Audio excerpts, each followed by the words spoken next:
Salut tout le monde, aujourd'hui on se retrouve pour une nouvelle vidéo que j'avais tellement hâte de faire. Il s'agit, comme le titre l'indique, de ma pile à lire du Cold Winter Challenge. Vous savez, si vous me connaissez depuis assez longtemps, que j'adore ce challenge. C'est mon challenge préféré de l'année. Chaque année je le fais, même si les dernières années j'ai eu un petit peu du mal parce que j'avais un travail à côté, tout ça.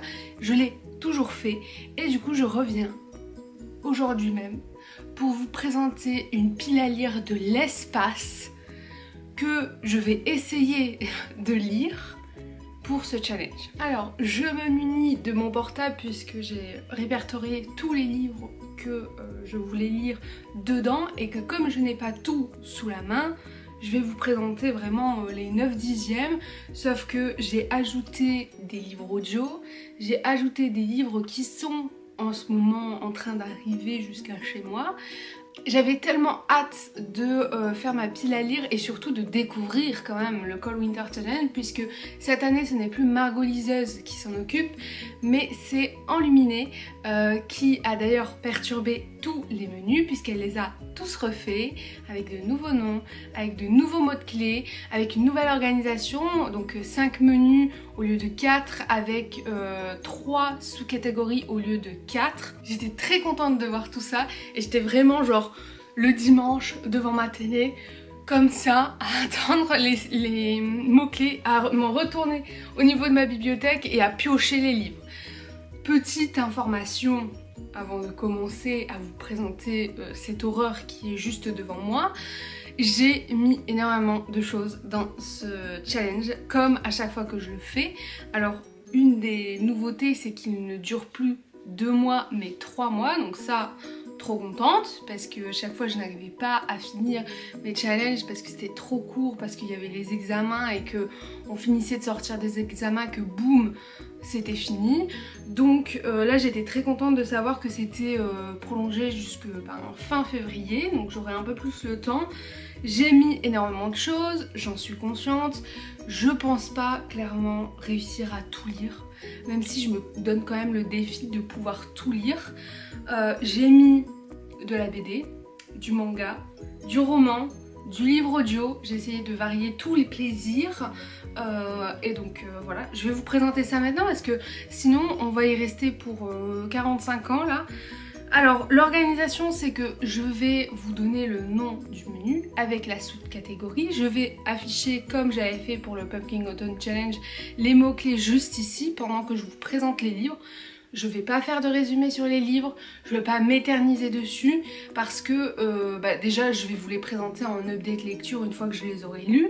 Et en plus de ça, il y a tellement de trucs à présenter que je crois que je vais aller très vite sur les choses. On va commencer du coup tout de suite. Le premier menu s'appelle Hiver Obscur et la première sous-catégorie se nomme Fantômes des Noëls passés. Et pour cette sous-catégorie, j'ai décidé de mettre Les Indes fourbes de Erol et Guarnido dans les éditions Delcourt.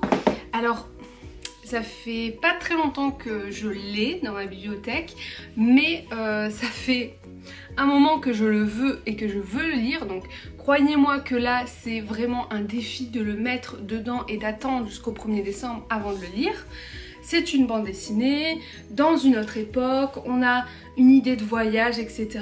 Donc je me suis dit que ça allait parfaitement avec la sous-catégorie, donc je l'ai mis dedans. Faut que j'arrête de me justifier trop longtemps sur chaque livre parce que sinon on va pas s'en sortir. J'ai également décidé de mettre le tome 2 de Au service de Sa Majesté la Mort de Vieux Ennemis, donc de Julien Hervieux dans les éditions Castelmore. J'avais adoré le premier tome, je l'avais trouvé super sympa. Bref, j'ai pris le deuxième tome, il était sorti, donc je l'ai mis dedans et j'ai très hâte de lire. La deuxième sous-catégorie, c'est Frissonner sous un plaid. Alors j'ai mis un livre audio de Stephen King, L'Institut, parce que j'ai quelques Stephen King.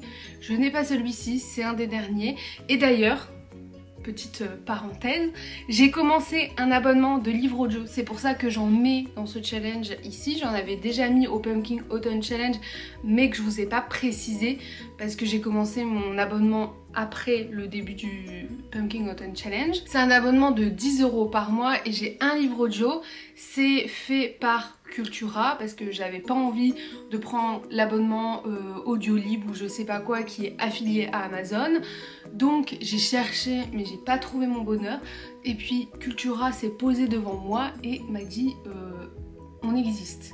J'ai également mis Le Patient de Timothée Le Boucher dans les éditions Cléna parce que j'ai très envie de découvrir cette belle brique depuis un petit moment. Je connais l'auteur, je sais de quoi il est capable, donc je me dis que voilà, je le mets ici parce que en plus d'après la 4e de couverture, je dois le mettre dans cette catégorie. Et pour la dernière sous-catégorie du menu, Nuit du solstice, j'ai décidé de mettre un Agatha Christie, le meurtre de Roger Ackroyd, je crois. Donc ça c'est les petites éditions Le Masque en fait cartonné qui se présentent comme ceci. Voilà, c'est des petites rééditions à 10 €, c'est super beau, j'en ai quelques-unes et j'avais très envie de lire un Agatha Christie. Donc j'ai pris celui-ci. Je pense que je vais également ajouter des BD des éditions Le Paquet parce que j'en ai reçu. Du coup voilà, je vous mettrai je pense les couvertures des BD que je risque d'ajouter. Mais je me suis pas encore penchée sur la situation et je préfère ne pas le faire avant d'augmenter encore ma pile à lire. Voilà, nous passons au deuxième menu, marcher ensemble dans la neige. La première sous-catégorie, Reine du Père Noël. J'ai mis 2 livres que je n'ai pas sur moi. Donc il y a Sous les arbres, c'est un album de Dave, version du coup hiver. Moi j'ai la version automne que j'avais lue pour le Pumpkin Autumn Challenge. Donc là je prends la version hiver. Et j'ai également un manga qui est je crois le seul manga que j'ai mis. C'est le tome 1 de Minuscule qui m'avait été conseillé par une amie. Donc je vais me tenter dans l'expérience. C'est vrai que les mangas j'adore ça. J'adore en lire, mais je sais pas quoi lire et j'ai pas envie de commencer genre des séries de 40 tomes et me dire je dois acheter les 40 tomes.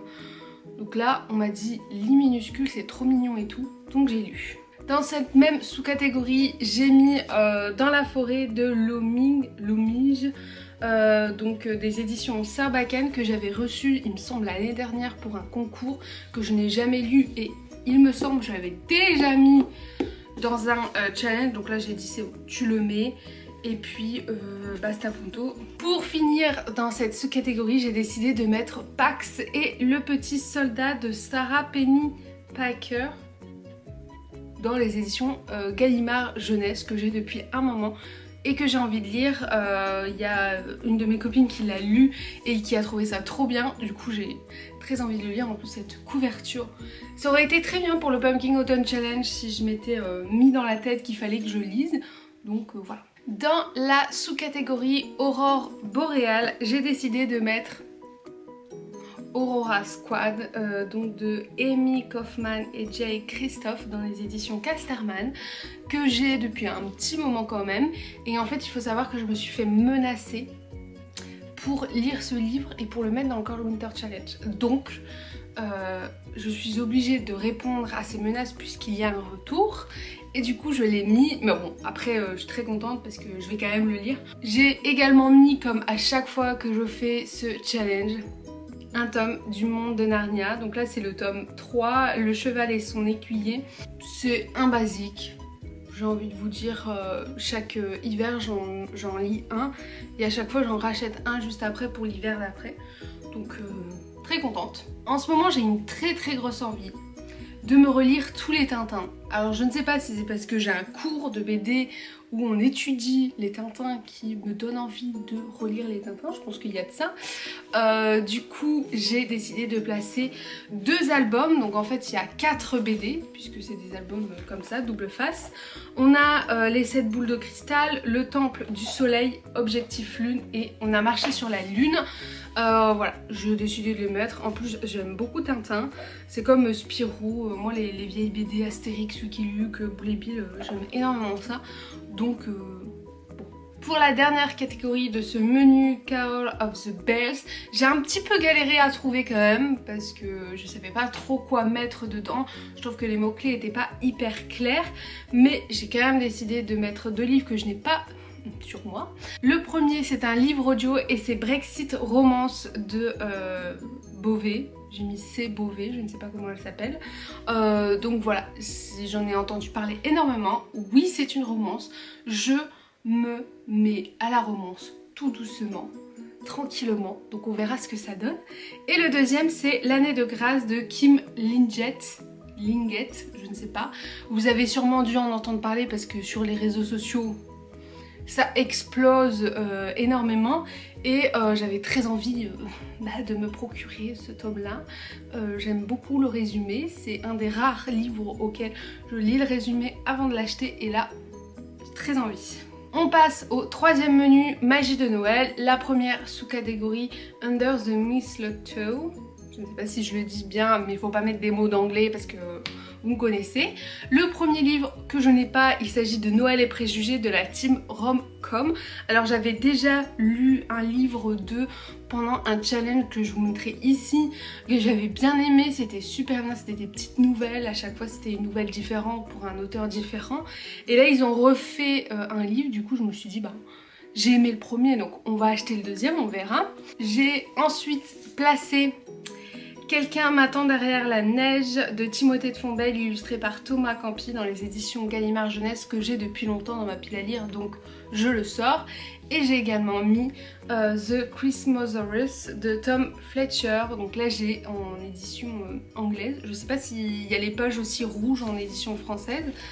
Et ça va me faire une petite lecture en VO parce que faut bien lire en VO de temps en temps. Je trouve que je lis un petit peu plus en VO en ce moment qu'avant, donc je suis très contente de moi. Ensuite, pour la catégorie raclette, je dois vous avouer que j'ai aussi galéré à trouver quelque chose et il n'y a que une voire deux BD qui sont dans cette catégorie. J'ai décidé de mettre encore un Tintin avec Le secret de la licorne et Le trésor de Rackham le rouge. Donc voilà, dans ma pile à lire il n'y avait pas vraiment de romans ou de mangas ou de bandes dessinées qui répondent exclusivement à ces mots-clés. Alors je sais que dans ce que j'ai déjà présenté là, il y a des livres qui peuvent entrer dans plusieurs catégories, mais moi j'aime bien quand un livre est dans une catégorie. Je fais l'organisation que je veux, vous faites l'organisation que vous voulez. Et du coup pour celui-ci en fait, j'avais pas de livre qui répondait plus à ces mots-clés par rapport à d'autres. Souvent je prenais un livre et je me disais ah ouais, puis après je me disais ah bah non en fait ça va plus dans cette catégorie là. Donc j'ai décidé de mettre une BD et puis on verra si au cours des mois j'achète peut-être quelque chose qui rentrerait dans cette catégorie. Et pour la dernière sous-catégorie, Danse de la fée dragée, le premier livre que j'ai choisi c'est War Storm de Victoria Aveyard. C'est le quatrième... Ouais, c'est le quatrième tome de Red Queen que j'attends avec impatience, que je n'ai pas sous la main puisque je l'ai commandé et que du coup il arrive. Mais du coup voilà, j'ai très hâte de le lire. Mais j'ai quand même placé deux autres gros livres quand même dans cette catégorie. Nous avons le Bilbo le Hobbit de Tolkien que j'ai très envie de lire depuis un moment. À chaque fois je repousse, je me dis vas-y, c'est fait pour toi, le Cold Winter Challenge, tu le lis. Et j'ai également, comme l'année dernière, mis un tome de À la croisée des mondes de Philippe Pullman, La Tour des Anges, parce que, eh bien, l'année dernière, j'avais lu le premier tome que j'avais énormément aimé. Donc je me suis dit, ça va être le rituel du Cold Winter Challenge de lire un tome À la croisée des mondes, même si j'ai déjà les 3 tomes en papier. Dans le quatrième menu hiver mystérieux et dans la première sous-catégorie Yule, j'ai décidé de placer 2 livres. D'une part, il y a Percy Jackson et la mer des monstres, je crois, que j'ai en version VO, que ma copine Solène m'a prêté. Du coup, comme on va pas se revoir avant un moment, bah je suis bien quoi, je le garde en kidnapping on va dire. Et j'ai également décidé de mettre Perséphone au téléphone de Anne Schmosh, qui est le dernier de Anne Schmosh sur la mythologie en tout cas, et que je n'ai toujours pas lu. Donc ça c'est une lecture rapide, donc voilà, j'ai très hâte. Dans la catégorie Reine des Neiges, j'ai encore placé un livre audio et il s'agit de Sorcière de Mona Chollet que j'avais très envie de lire. Alors j'aurais pu le lire plutôt pour le Pumpkin Autumn Challenge, mais j'avais pas encore l'abonnement et maintenant que je l'ai, bah, j'ai très envie de le lire. Donc je l'ai mis dans cette catégorie et j'ai également mis le Club de l'ours polaire, le Mont des sorcières. Donc c'est le deuxième tome de Alex Bell dans les éditions Gallimard Jeunesse que vraiment j'adore, je l'ai trouvé hyper beau. J'avais lu le tome 1 l'année dernière pour le Cold Winter Challenge, donc j'ai mis le deuxième tome. On continue le cycle comme ça, des tomes 1 et puis 2 qui reviennent, tout ça, voilà. Et pour terminer ce menu, on a la dernière sous-catégorie New Year, New Me, et j'ai mis 2 pelles pavasses dedans. D'abord j'ai mis Un palais de cendres et de ruines de Sarah J. Maas dans les éditions La Martinière, qui est le 3e tome de la série ACOTAR. Faut savoir que j'adore ACOTAR, je pense que ça se voit dans les updates lecture. Et du coup j'avais envie de placer ce tome ici. Et j'ai également placé cette petite chose là, Midnight Sun de Stephanie Meyer, que j'ai depuis quand même un moment, que je dis je vais lire, je vais lire, je vais lire. Je ne le lis pas. Et c'est un beau truc quoi, mais j'ai très envie de renouer avec cet univers là, surtout que mes copines autour de moi l'ont lu et m'ont dit ouais c'est trop bien et tout, du coup ça m'a donné envie, du coup je l'ai mis. Et pour finir avec le dernier menu qui est je trouve le menu un petit peu facile avec des mots-clés très très généraux pour un petit peu valider le challenge facilement. Il s'agit de Au chaud devant la cheminée. Dans la première sous-catégorie grands enfants, là il fallait pas me dire plus que ça, j'ai décidé de mettre les 5 tomes des carnets de cerises. Donc je vais pas vous les porter parce que c'est super lourd les 5 tomes, mais je vous mettrai à l'écran les couvertures pour vous donner un aperçu de ce que c'est. J'ai adoré les carnets de cerises quand je les ai lus. Là c'est vraiment une relecture plaisir et j'ai envie de relire parce que je sais pas pourquoi, j'ai très envie de les relire. Ensuite, dans la sous-catégorie vitrine de Noël, j'ai décidé de mettre que des albums jeunesse. Des albums jeunesse que j'avais déjà, que j'ai déjà lus mais que je relis, voilà, pendant les vacances de Noël, avec un petit chocolat chaud, avec le feu de cheminée sur la télé. Il me semble que je vous les avais déjà présentés l'année dernière, donc je vais aller très rapidement dessus. Il y a Le Noël de Balthazar de Emma Kelly, Marilyn Place et Caroline Fontaine-Riquet dans les éditions Hachette Jeunesse. Nous avons The Night Before Christmas de Kes Gray et Claire Powen. Je n'ai pas les éditions mais voilà. On a également The Christmas Ivy Tree de Delia Udi et Emily Sutton, voilà, avec mon accent anglais que l'on aime. On a le conte très célèbre de la moufle, là je l'ai dans les éditions Lito. Nous avons, deuxième conte très célèbre, La robe de Noël, que j'ai dans les éditions L'école des loisirs. On a Christmas Crackers de Linley Dodd. Voilà, qui se présente comme ça. Ça fait très Noël, hein.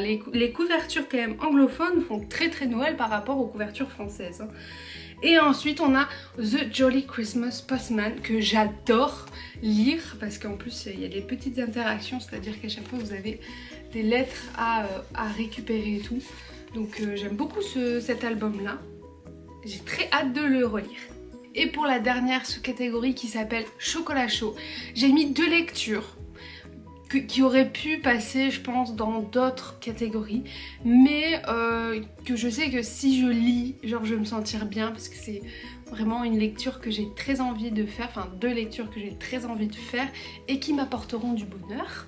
Donc il s'agit dans un premier temps de la réécriture du conte de La Belle et la Bête, As Old As Time, que j'ai en version du coup VO par Liz Braswell. Voilà. La phrase d'accroche c'est: qu'est-ce que ce serait si c'était la mère de Belle qui avait ensorcelé la bête. Voilà, ça ouvre beaucoup de possibilités. Et la deuxième lecture que j'ai très envie de me faire, c'est Anne de Green Gables de Lucy Maud Montgomery, donc qui fait allusion à la série Anne with an E, je crois. Je ne l'ai pas regardé, pas du tout. Du coup je vais d'abord lire le livre et puis après je regarderai je pense la série pour faire un petit clin d'œil et prolonger le plaisir si j'aime ça. Donc j'ai terminé cette vidéo, j'espère qu'elle vous a plu. Moi ça m'a vraiment porter du plaisir rien que de faire ma pile à lire et de vous la présenter.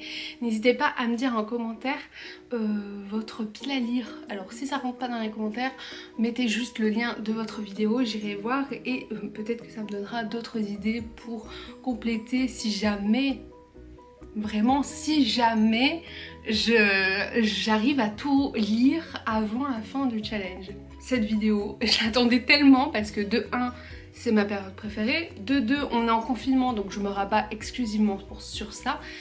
Et voilà, tout simplement. Voilà, j'espère que cette vidéo vous a plu et que ça vous a donné des petites idées pour vos piles à lire. Moi je vous retrouve la semaine prochaine pour une nouvelle vidéo. Bye!